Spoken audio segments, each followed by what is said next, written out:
ఆ! ఈడ చూడుర్రి. విగ్గులు మారుస్తూ నిత్య పెళ్లి కొడుకు మోసమంట. ఈయన విగ్గులు మార్చి నిత్య పెళ్లి కొడుకంట. అందరిని మోసం చేస్తుండంట. విజయవాడ, హైదరాబాద్‌లో కేసులు నమోదంట.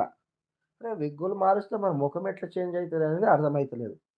విగ్గులు మారుస్తూ నిత్య పెళ్లి కొడుకుగా మోసాలకు పాల్పడుతున్న వ్యక్తి కోసం పోలీసులు గాలిస్తున్నారు.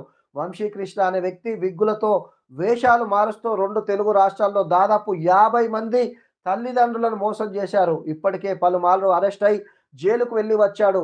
మ్యాట్రిమోనీ డాట్ కామ్‌లో అందమైన ఫోటోలు పెట్టి మోసగిస్తున్నాడు. ఉన్నత విద్యావంతుడినని అమెరికాలో చదువుతున్నానంటూ జనాలను మభ్యపెడుతున్నాడు. ఈ క్రమంలో ఇటీవల ఒక డాక్టర్ తండ్రి నుంచి 40,00,000 వరకు వసూలు చేశాడు. డబ్బులు అడిగితే మహిళా డాక్టర్ ఫోటోలను మార్ఫింగ్ చేసి సోషల్ మీడియాలో పెడతానంటూ బెదిరింపులకు దిగాడు. దీంతో ఆ మహిళా డాక్టర్ తండ్రి హైదరాబాద్‌లో సైబర్ క్రైమ్ పోలీసులకు ఫిర్యాదు చేశారు. గచ్చిబౌలి పోలీసులు నిత్య పెళ్లి కొడుకు కోసం గాలిస్తున్నారు. ఇతనిపై హైదరాబాద్‌లోని కాకుండా విజయవాడలోనూ పలు కేసులు ఉన్నాయి. ఇప్పటికే అతనికి పెళ్ళై 2 పిల్లలు కూడా ఉన్నట్టు సమాచారం.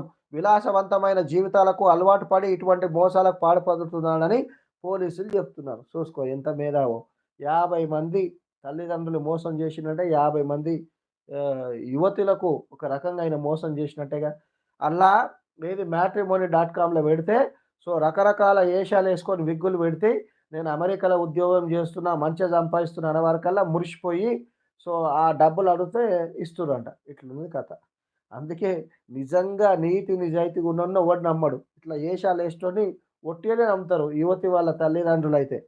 నిజంగా కాయ కష్టం చేసుకొని బతికేటోడికి పిల్లనియ్యరా నాయనా అంటే అస్సలు ఇయ్యనే ఇయ్యరానికి.